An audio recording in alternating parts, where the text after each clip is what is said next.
여러분들의 부동산 길라잡이 부동산 가이드 진행의 강주리입니다. 서울을 비롯한 부동산 시장이 침체기에 접어든 상황에서도 서울 주요 재건축 단지가 새해 들어서 연일 신고가를 경신하고 있어 눈길을 끌고 있습니다. 신축 아파트의 가격 급등세에 부담을 느낀 이들이 이제 또 재건축 단지로 몰리고 있다는 분석이 나오고 있는데요. 추가 분담금 우려 완화에 기대감이 점점 높아지고 있는 재건축 아파트입니다. 그렇다면 그중에서도 투자 가치가 높은 재건축 아파트는 어디일까요? 부동산 투자 관련 모든 것들 궁금증 있으시다면 저희 부동산 가이드와 오늘 그 궁금증 한번 해결해 보시기 바라겠습니다.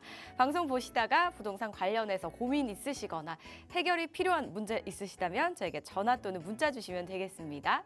02-2638-3961번, 서울 전화 02-2638-3961번 또는 샵 3989번으로 내용 적어서 보내주시면 상담 도와드릴 테니까요. 많이 보내주시기 바랄게요. 자, 그럼 부동산 가이드 오늘도 힘차게 출발합니다.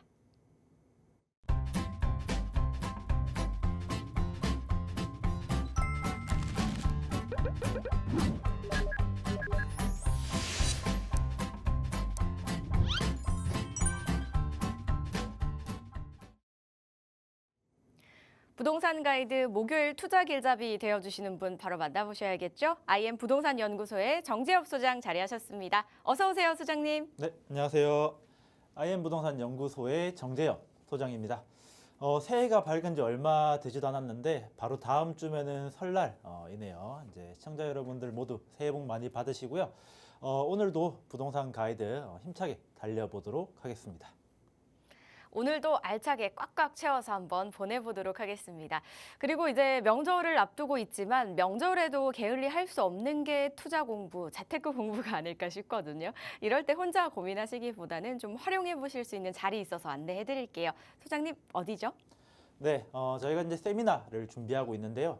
역시나 이제 지금처럼 이제 정책 상황이라든지 이제 불안한 시점에서는 안정적인 투자처가 이제 가장 각광을 받고 있는데요. 자, 오늘은 조합 설립까지 완료가 되어서 상당히 안정적인 이 재개발 투자처를 저희가 이제 가지고 왔고요. 금액대 또한 1억대라서 굉장히 이제 소액으로 접근할 수 있는 그런 장점이 있습니다. 저희가 이제 매주 세미나를 진행하고 있긴 한데 다음 주는 또 설날이어서 그 다음 주인 2월 5일 수요일 날 진행할 예정이고요. 물론 그 중간에도 궁금하시다라고 하면은 전화 주셔서 저희가 또 개별적으로 또 상담도 다 잡아드리고 하니까 많은 문의 부탁드리겠습니다. 네, 설 연휴 즐겁고 행복하게 보내시다가 이제 진짜 새로운 한 해가 되는 거잖아요. 다시금 또 재테크 시작하시는 마음으로 한번 참여하셔서 다양한 이야기들 나눠보시기 바라겠습니다. 문의사항은 02-2638-3961번과 샵 3989번으로 연락 주시면 되겠습니다. 저희는 이제 많은 분들께서 기다리고 계시는 순서죠. 정재엽의 부동산 핫플 시간입니다. 오늘은 어디로 떠나볼까요? 네, 대한민국 학군의 중심지죠. 양천구 목동으로 한번 떠나보도록 하겠습니다. 네, 드디어 이 지역이 또 나오네요. 목동도 참 재건축, 재개발 이슈, 재건축 이슈 되게 많잖아요. 그래서 궁금해하실 것 같아요. 일단 입지부터 한번 들어볼게요. 네, 양천구 목동 하면은 서울의 서남권에 위치해 있죠. 바로 이제 서쪽으로는 이 강서구가 있고, 그리고 이제 동쪽으로는 영등포구가 위치해 있습니다. 그리고 이제 한강변에 위치해 있다 보니까 강 건너 마포구가 있는, 그러니까 이제 서울의 서남권의 중심지 정도의 역할을 한다. 이제 이렇게 이제 보시면 되는데, 사실 목동이 주목을 받는 이유는 입지 때문이 아니고 사실 학군지라는 가장 큰 특징이 있기 때문이죠.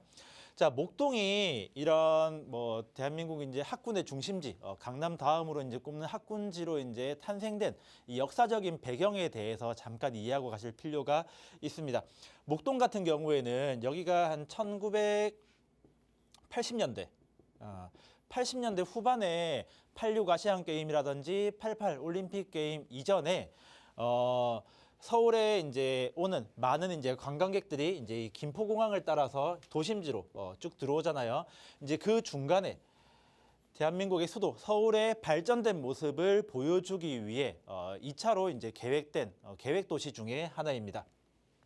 자, 목동 같은 경우에는 이런 이제 계획 도시로 이제 자리 잡는데 단순하게 아파트만 조성할 것이 아니고 이제 교육이라는 컨셉을 잡고 만들어진 동네입니다. 자, 좀 더 이제 확대해서 한번 볼게요. 자, 목동 같은 경우에는 이렇게 이제 그 당시에 신시가지 아파트라고 해서 이렇게 아파트 단지가 이제 굉장히 많이 들어서게 되고 이 아파트 단지마다 뭐 초등학교, 중학교, 고등학교 등 학교를 다 배치했습니다. 그러니까 요즘에 이제 말하는 초품화가 1980년대에 목동에서 이제 먼저 만들어지게 된 거죠. 자, 그러면서 학교를 이제 신설하는 것뿐만이 아니고 기존에 있던 명문 학교들을 목동으로 이전시켰습니다. 뭐 중구라든지 종로구, 구도심에 있던 진명여고라든지 이제 양정고등학교를 목동으로 이전시키는 이제 그런 이제 정책을 이제 만들었습니다. 자, 그러면서 1990년대 들어서 이제 사교육에 대한 규제가 조금 완화됨에 따라서 목동 같은 경우는 애초에 학구열이 높은 도시인데다가 이제 그러다 보니까 사교육에 대한 규제도 이제 완화되니까 자연스럽게 학원들이 모여들게 되고 대형 이제 학원가가 형성되는 이제 그런 모습을 보여주게 되었습니다. 이게 굉장히 이제 선순환의 반복이다라고 이제 보시면 되는데, 자, 가장 먼저 교육이라는 컨셉을 잡고 이제 도시를 계획했죠.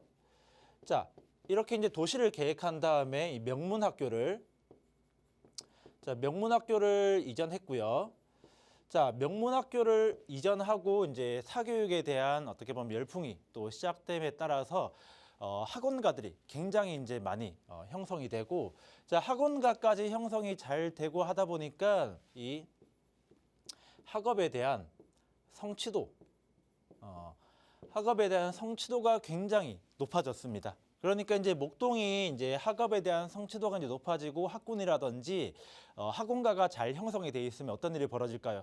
바로 이제 외부에서 또 이제 교육에 교육열을 올리고 있는 학부모들이 목동으로 많이 이주를 하게 되는 이제 그런 결과가 나온 거죠. 자, 이런 식으로 해서 목동의 이제 수요가 높아지다 보니까 당연히 집값이 상승했죠. 자, 집값이 상승하다 보니까 어떻게 보면은 돈이 많은 이제 학부모들이 이 목동으로 이주하게 되고, 또 그러다 보면 또 교육에 더 많은 투자를 하게 되고, 이런 식으로 학군지에 어떻게 보면은 굉장히 이제 큰 역할을 하게 된 부분이다라고 이제 보시면 되겠습니다. 자, 거기다가 또 한 가지 이제 목동의 상징적인 일이 하나가 있는데, 자, 여기 이제 목동 오목교역 바로 위에 있는 여기 하이페리온 건설이 이제 상당히 상징적인 이제 의미가 있었습니다.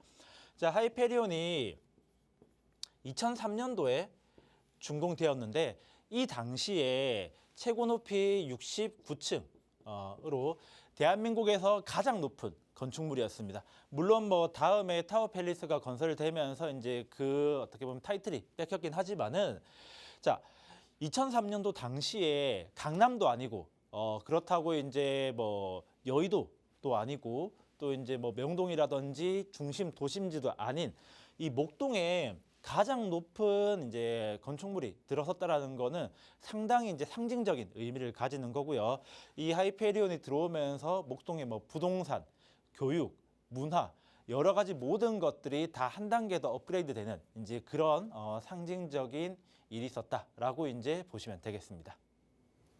자, 목동은 이제 서울 서남권의 중심지 역할을 하는데 사실은 뭐 이것보다 목동하면 가장 먼저 떠오르는 게 있죠. 바로 학군입니다. 뭐 왜 이렇게까지 학군이 뛰어난가 했더니 그 배경이 있었네요. 그 부분에 대한 또 스토리를 한번 들어볼 수 있었고요.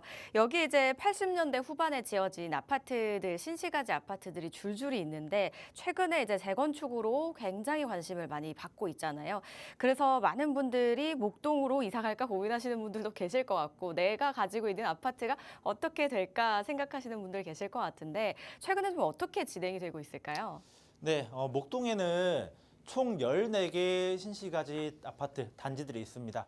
뭐 일단 제가 모든 단지의 현황을 다 말씀드리기에는 또 시간적인 제약이 있다 보니까 주요 단지 4개에 대해서 각각의 특징과 현재 재건축이 어떻게 진행되고 있는지 이 부분에 대해서 말씀드리겠습니다. 자, 먼저 7단지부터 볼게요. 7단지 같은 경우에는 일단 목동 내 14개 단지 중에서 가장 평당가가 비싼 그런 아파트입니다. 자, 평당가가 왜 비싸냐? 당연히 이제 목동 같은 경우에는 학군으로 움직이는 동네다 보니까 주변에 이제 유명한 굉장히 이제 뛰어난 학교들이 많이 있습니다. 자, 먼저 제가 조금 전에도 말씀드렸던 이 역사가 이제 100년이 넘은 진명여고가 바로 옆에 있고요. 자, 그리고 옆쪽에 모군중학교, 모군초등학교, 이제 선호도가 이제 상당히 높은 학교가 또 옆에 있습니다. 자, 그뿐만이 아니라 이 목동 같은 경우에는 목동 7단지 아파트 같은 경우에는 초역세권이라는 이점도 있는데, 자, 목동역이 바로 붙어서 있습니다. 자, 그러다 보니까 목동역 초역세권 단지고요. 그리고 또 한 가지 이 오목교역 하고도 가까운데 이 오목교역이 목동의 중심 상권 역할을 하기도 합니다.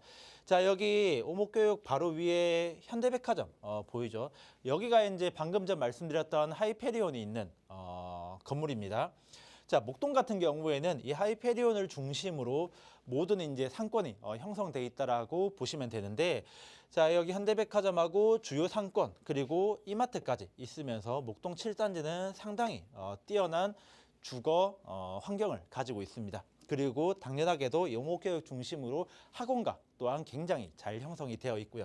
자, 그러니까 이 목동 7단지 같은 경우에는 기본적으로 학군 뛰어나고 학원가도 옆에 있고요. 그리고 역세권에다가 중심 상권까지 갖추고 있는 사실상 완벽한 그런 단지다라고 이제 보시면 되겠습니다. 자, 물론 이렇게 이제 완벽한 단지, 완벽한 여건을 가지고 있긴 한데 약간의 이제 단점이라도 꼭 꼽을 만한 것이 재건축 속도가 이제 목동 아파트 중에서는 약간 이제 느린 편에 속한다라고 이제 보시면 되는데, 7단지 같은 경우에는 1986년도에 지어져서 한 40년 정도 된 아파트입니다. 자, 그런데 현재 재건축 현황이 안전진단 통과 정도 수준에 되고 있다 보니까 아마 앞으로 재건축이 완료가 된다라고 하면은 뭐 요즘에 이제 워낙 재건축에 관련된 속도를 많이 이제 규제를 완화해서 속도를 빨리 당겨주고 있긴 하지만은 그래도 한 10년에서 뭐 이제 길면은 15년 정도까지도 완공까지 봐야 되지 않을까라고 이제 생각이 들고요. 그러다 보니까 재건축만을 노리고 목동의 아파트를 보시는 분들이라고 하면은 시간적인 여유를 조금 가지셔야 하는 그런 단지가 7단지다라고 이제 말씀드릴 수 있겠습니다. 자, 다음은 5단지로 한번 넘어가 보겠습니다. 7단지 다음으로 선호되는 이제 아파트 단지 중에 하나가 목동 이제 5단지 아파트인데요. 자, 역시나 이제 선호되는 이유는 당연히 학군 때문이죠.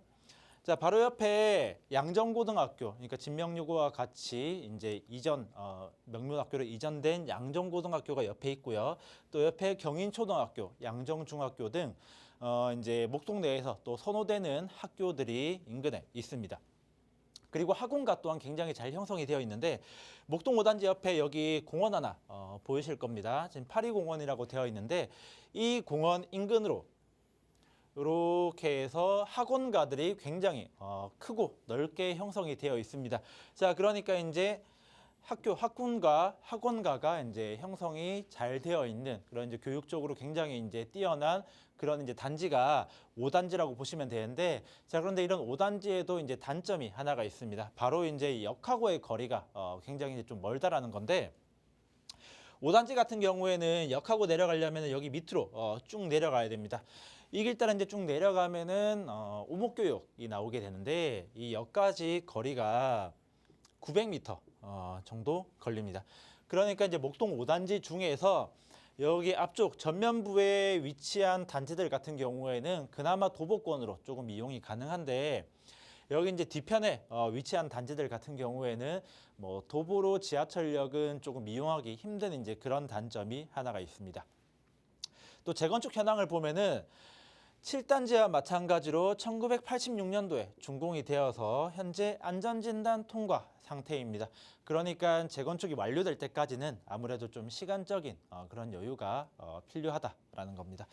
자, 그런데 이제 그 중에서 이제 그나마 장점이라고 볼 만한 점은 용적률 현황인데, 목동 5단지 같은 경우 용적률이 116%로 목동에 있는 14개 단지 중에서 이 용적률 사용률이 굉장히 가장 이제 낮은 편입니다. 그러니까 용적률이 낮다 보니까 아무래도 향후에 재건축이 될 때 사업성이 가장 뛰어날 것으로 보이는 단지가 여기 목동 5단지라고 보시면 되겠습니다. 자, 다음은 5단지 옆에 있는 6단지 아파트로 가보겠습니다. 6단지 같은 경우에는 5단지 옆에 붙어 있다 보니까 마찬가지로 똑같은 학군에 대한 이점, 학원가에 대한 이점, 이런 이제 프리미엄을 이제 같이 공유하고 있고요. 제가 근데 목동 6단지 같은 경우에는 단순하게 뭐 이제 뭐 학군이라든지 이런 게 좋다라는 것보다는 목동 내 재건축 속도가 가장 빠르다. 이렇게 보시면 되겠습니다. 지금 현재 정비구역 지정까지 완료된 상태인데, 자, 목동의 재건축 현황, 목동 6단지 재건축 현황을 좀 더 상세하게 풀어드리면은, 여기가 2020년도에 가장 먼저 안전진단에 이제 통과가 되었고요. 2022년도 말쯤에 신속통합기획, 신통계획에 선정이 되어서 그 속도를 높이기 시작했습니다. 그러면서 정비계획을 수립하고 2024년도에 정비구역까지 지정이 완료되었습니다.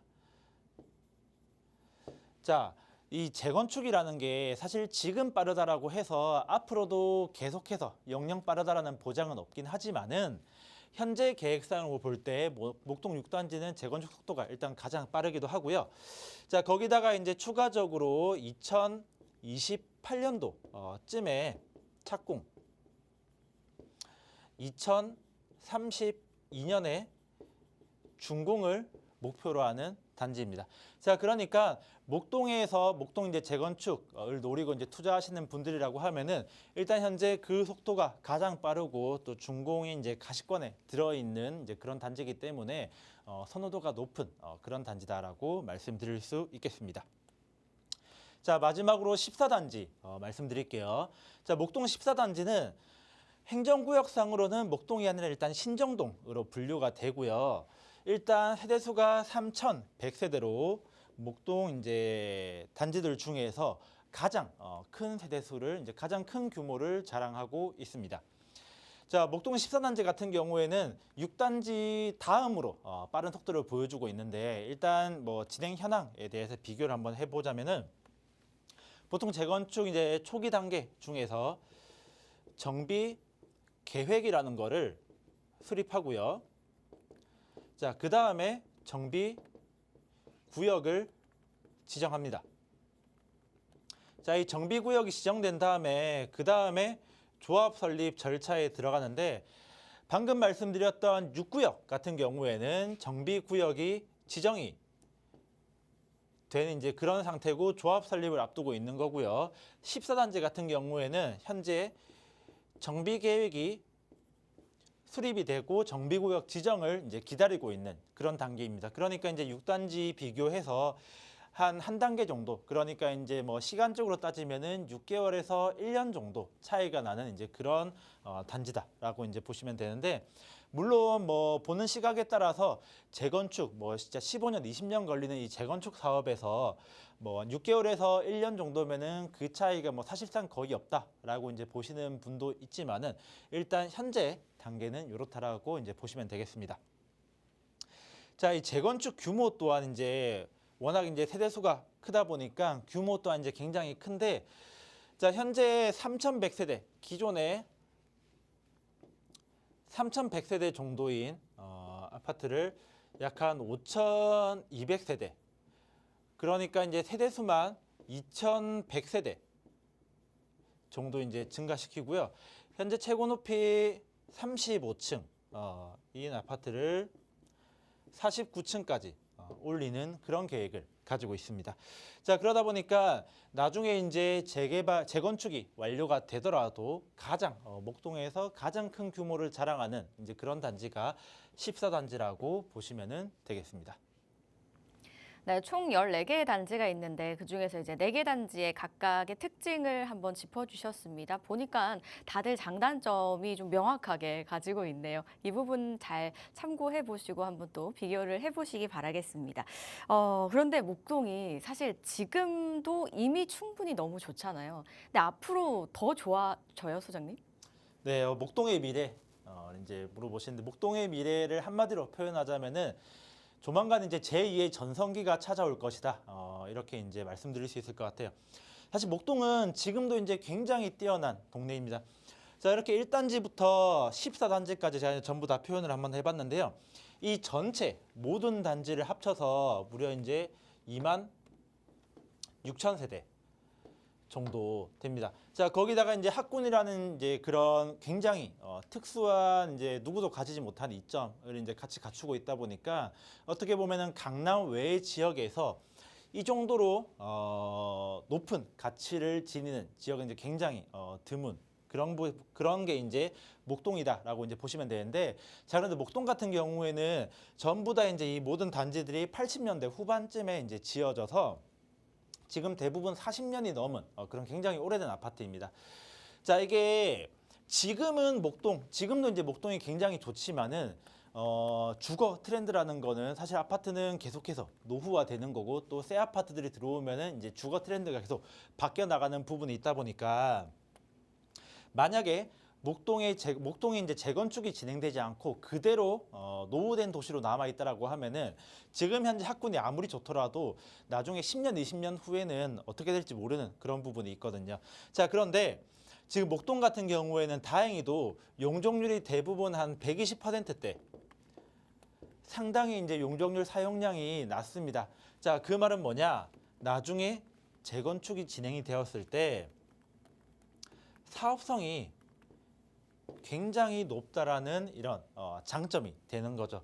사업성이 높다 보니까 당연히 이제 여기 살고 있는 많은 주민들 같은 경우에는 재건축에 적극적으로 참여할 것이고 이게 재건축 속도를 높이는 그런 이제 원동력이 된다라고 이제 이해하시면 되겠습니다.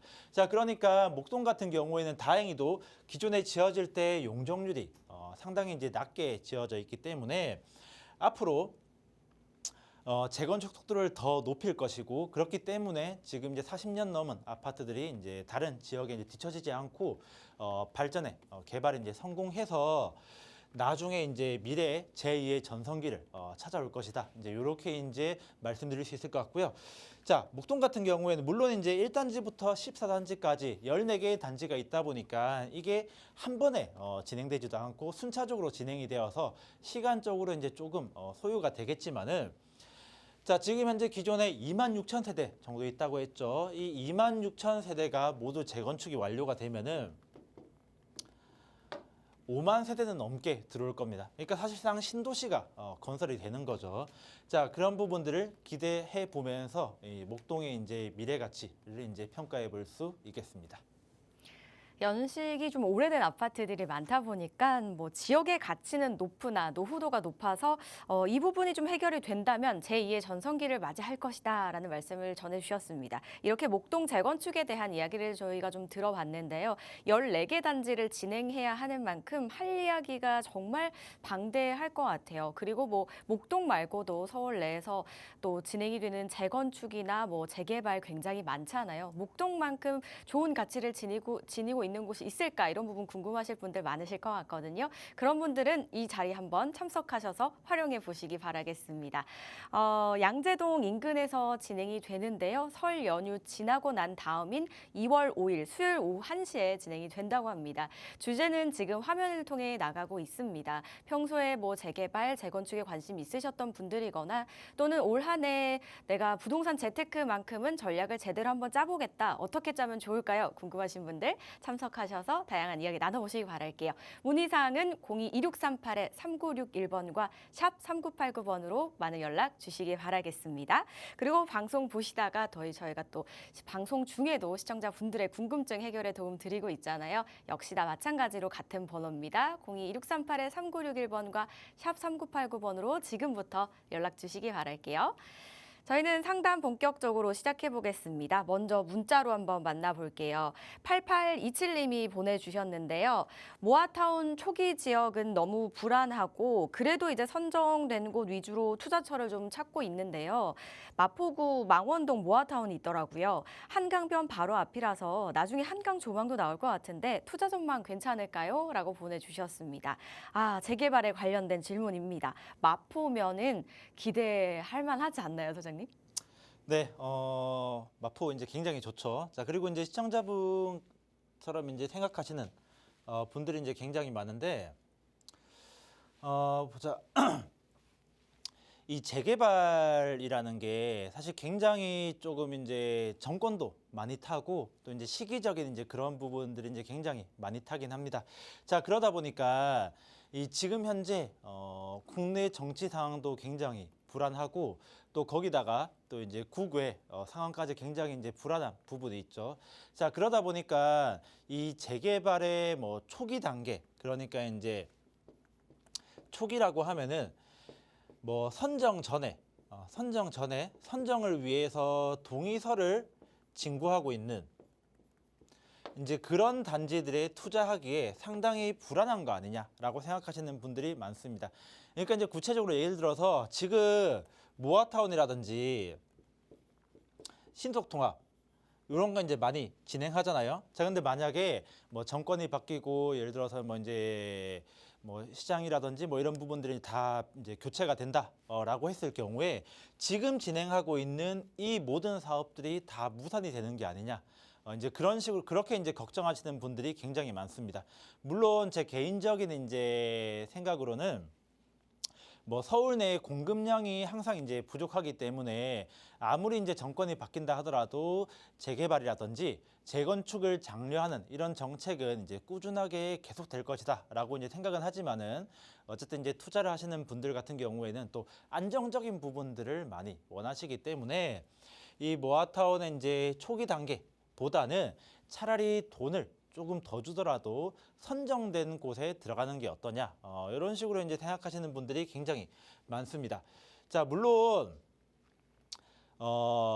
이제 굉장히 이제 동의를 하고 선정된 곳에 안정적으로 들어가는 것도 이제 굉장히 좋긴 하지만은 저는 이제 그것보다 더 강조해서 이제 중점적으로 이제 보셔야 되는 게 단순하게 선정된 것을 이제 보는 것이 아니고 관리 계획이 수립이 되었는지 또는 그 관리 계획이 어떻게 수립되었는지 이 부분을 이제 중점적으로 봐야 된다라고 생각됩니다.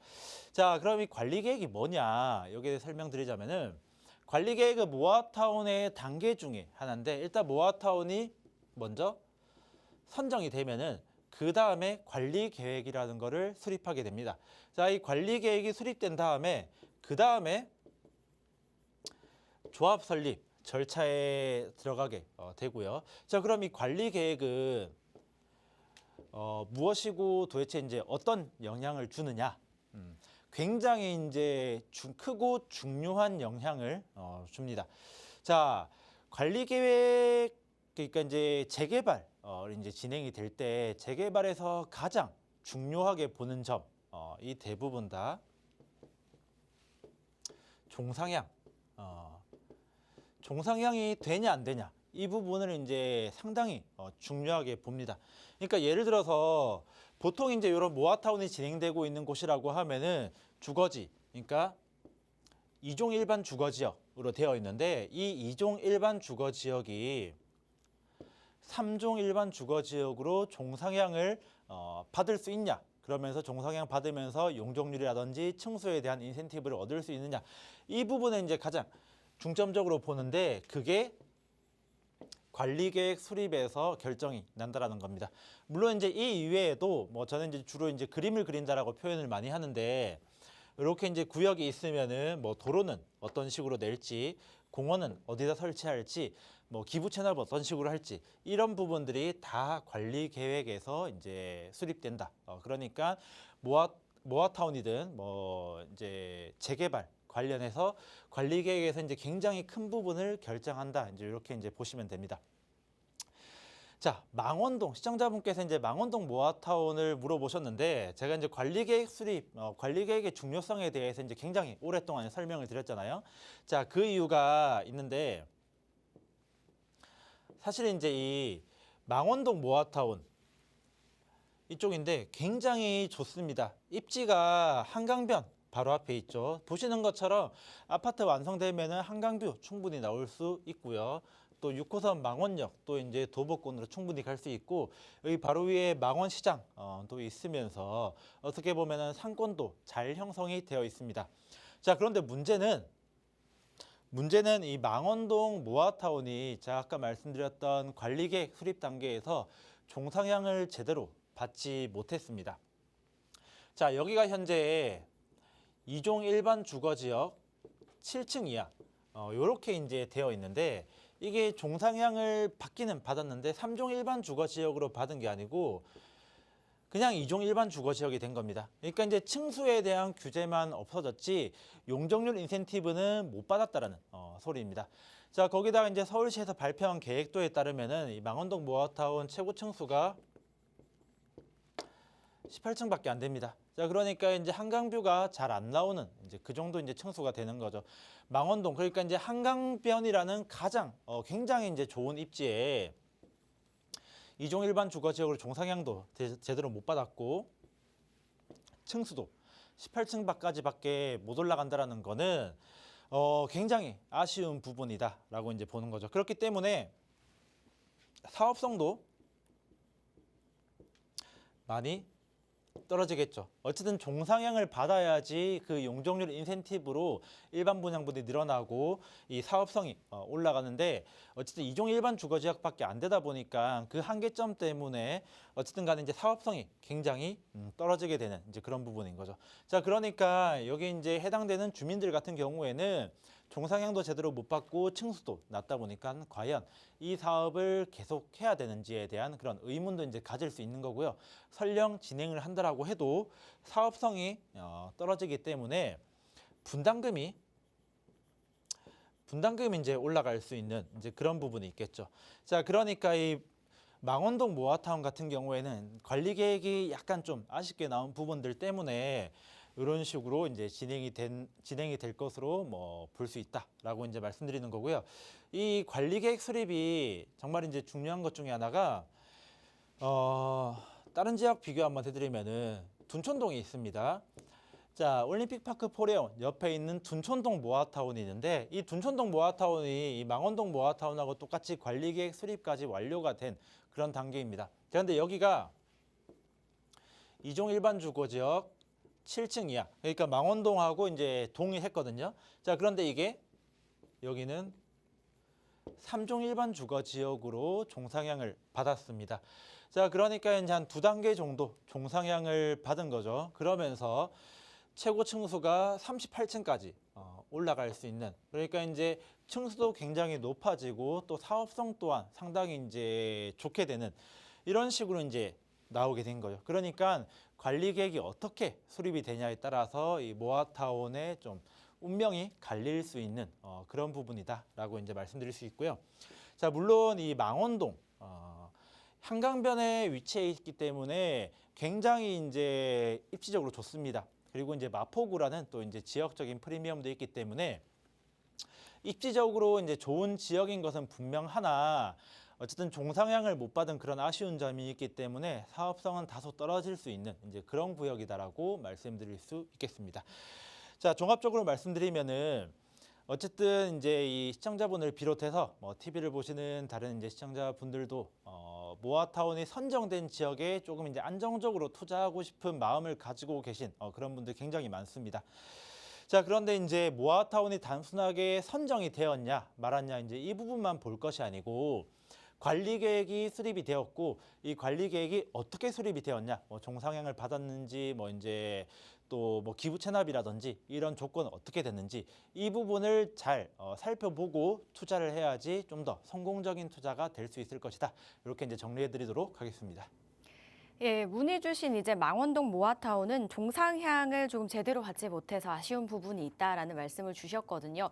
그렇기 때문에 분담금이 또 올라갈 수도 있다라는 말씀을 전해주셨으니까 이 부분 잘 참고를 하셔서 좋은 선택을 내려보시기 바라겠습니다. 이처럼 뭐 재개발에 관심 있으신 분들은 관리 계획이 어떻게 수립되는지에 따라서 이 모아타운의 운명이 바뀔 정도로 중요하다고 합니다. 이런 부분 잘 살펴보시고요.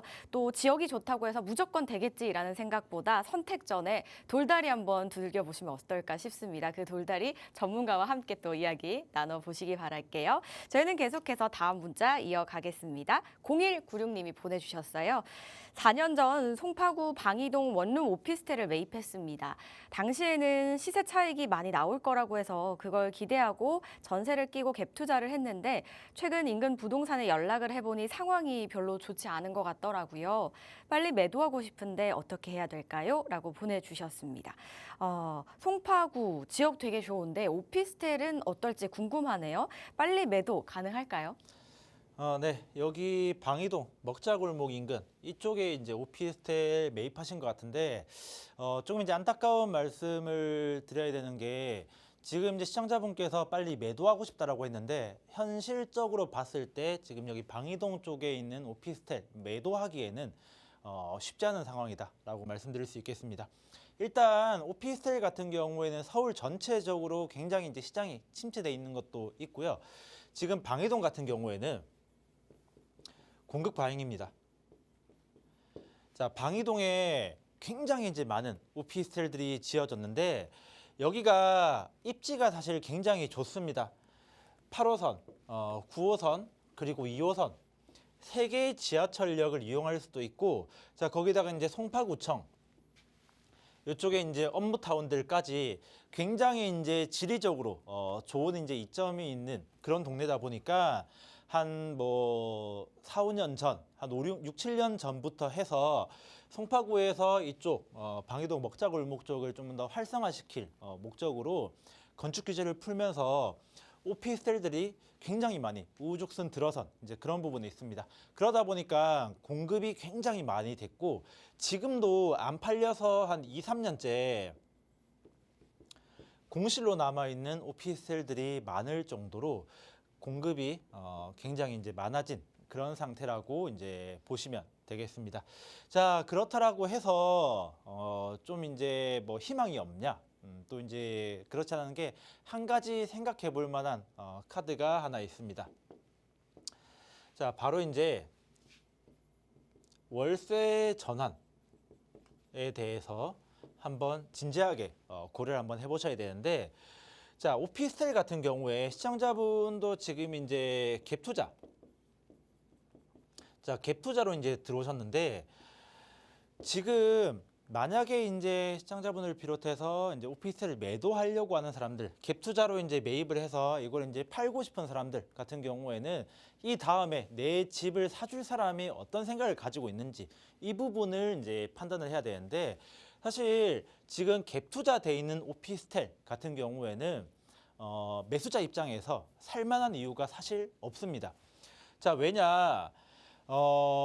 일단 우리가 이제 보통 갭 투자로 매입하는 경우에는 시세 차익, 수익형이 아니니까 시세 차익을 기대하거나 아니면은 재개발이 되는 거를 기대하고 많이 매입을 합니다. 자, 그런데 이제 여기 이제 오피스텔 촌들 같은 경우에는 재개발 사실상 불가능하죠. 자, 그러면 이제 시세 차익을 어느 정도 기대를 해야 되는데 사실 지금 같은 경우에 시장이 워낙 안 좋다 보니까 시세 차익을 기대하기도 쉽지 않은 그런 상황이고요. 또 거기다가 오피스텔 전세 시장, 전세 시장이 상당히 불안한 상황이죠. 최근에 뭐 이제 공시가도 계속 낮아지고 또 그리고 이제 전세 사기라든지 이제 불안감이 이제 많이 올라가고 있다 보니까 전세로 들어오시는 분들이 내 목돈을 떼일까 하는 이제 그런 두려움에 전세를 안 하고 대부분 다 월세를 많이 선호합니다. 매월 월세를 꽤 많이 이제 지불하더라도 이제 좀 더 안정적으로 보증금 떼일 걱정 없는 월세로 이제 많이 돌아서고 있는 이제 그런 상황이다 보니까 사실 갭 투자로 매입하시려는 분은 뭐 전혀 이제 지금 오피스텔을 이제 살 이유가 없는 이제 그런 상황이라는 거죠. 자, 그렇기 때문에 지금 현재 갭 투자로 놓고 있고 또 월세로 전환하기 위해서는 목돈이 이제 꽤 들어가야 되긴 하지만은 지금 현재 오피스텔 월세 전환은 뭐 이제 선택 사항이 아니라 불가피하게 무조건 해야 될 이제 그런 부분이다라고 이제 말씀드릴 수 있겠습니다. 자, 물론 이제 이 방이동이라는 게 방금 말씀드렸다시피 입지가 굉장히 좋습니다. 월세로 전환하는데 돈은 꽤 많이 들어가겠지만은 세 개의 역을 이용할 수 있고 또 옆에 배우 업무타운이 굉장히 잘 형성이 돼 있기 때문에 월세로 전환만 가능하다라고 하면은 수익이 상당히 높게 이제 받을 수 있는 그런 부분도 있고요. 거기다가 이제 추가적으로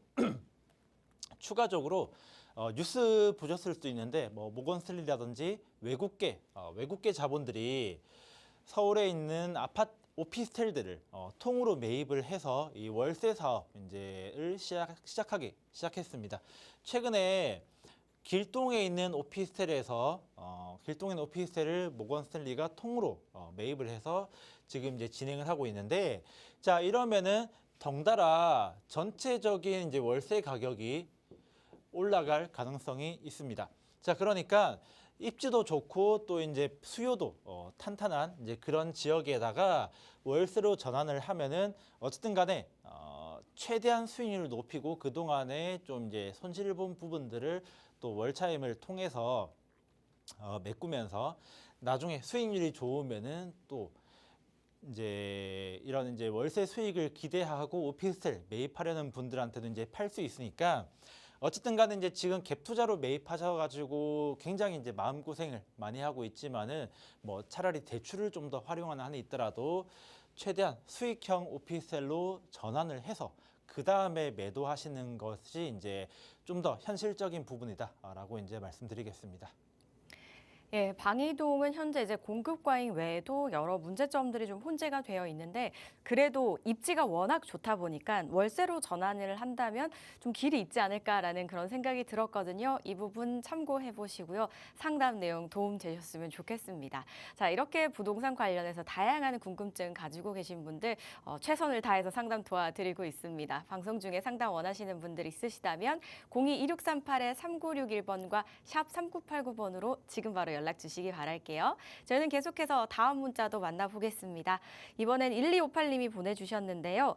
재개발 투자를 알아보던 중에 토지 거래 허가 구역이라는 곳을 알게 됐습니다. 이곳은 무엇이며 투자가 가능한 곳인가요? 라고 보내주셨거든요. 아예 거래를 못하는 건 아닌 걸로 아는데요. 소장님, 이게 뭐 조건이 있는 거죠? 네, 먼저 토지 거래 허가 구역. 자, 토지 거래 허가 구역이라고 하면은 서울에 뭐 예를 들어서 뭐 이제 재개발이 확정된 지역이라든지 아니면은 뭐 강남권 또는 이제 한강변 쪽, 그러니까 쉽게 얘기해서 투기의 우려가 있는 그런 지역을 토지 거래 허가 구역으로 많이 묶어놨고요. 또 다른 말로 보면은 토지 거래 허가 구역이 지정되어 있는 곳은 또 투자처로서의 메리트가 굉장히 높은 지역이기도 합니다. 자, 그러다 보니까 투자에 조금이라도 관심이 있으신 분들은 토지 거래 허가 구역이라는 게 뭐 어디가 묶여 있네, 이게 이제 어떤 거지라고 이제 당연히 이제 질문을 궁금증을 이제 가질 수 있는 거고요. 또 이제 시청자분께서도 이제 그렇게 질문을 주셨습니다. 자, 일단은 결론부터 말씀드리자면은 토지 거래 허가 구역 일단 매입은 가능합니다. 매입 가능하고 이제 투자도 가능한데요. 자, 그런데 굉장히 큰 조건이 따라 붙습니다. 자, 무주택이셔야 되고 그리고 실거주를 해야 된다라는 겁니다.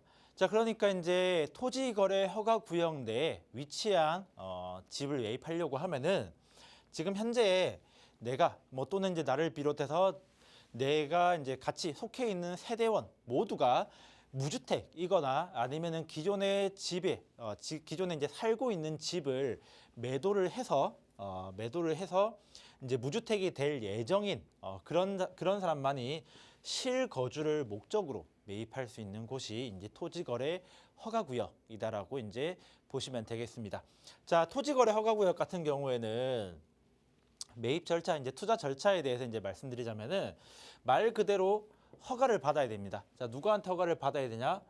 관할구청에 허가를 받아야 되는데, 자, 무조건 계약 전, 계약하고 허가 받으면 안 되고요.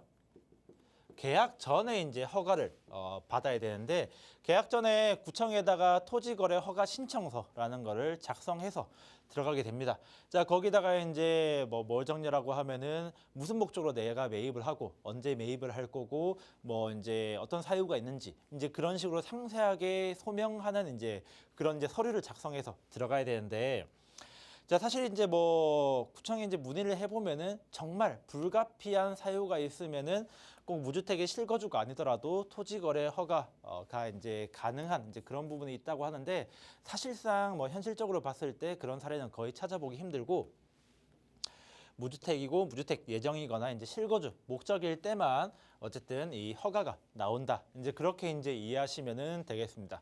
자, 그러면은 만약에 허가를 안 받고 진행하면 어떻게 되냐? 자, 허가를 안 받고 진행하면은 일단은 소유권 이전 자체가 불가능합니다.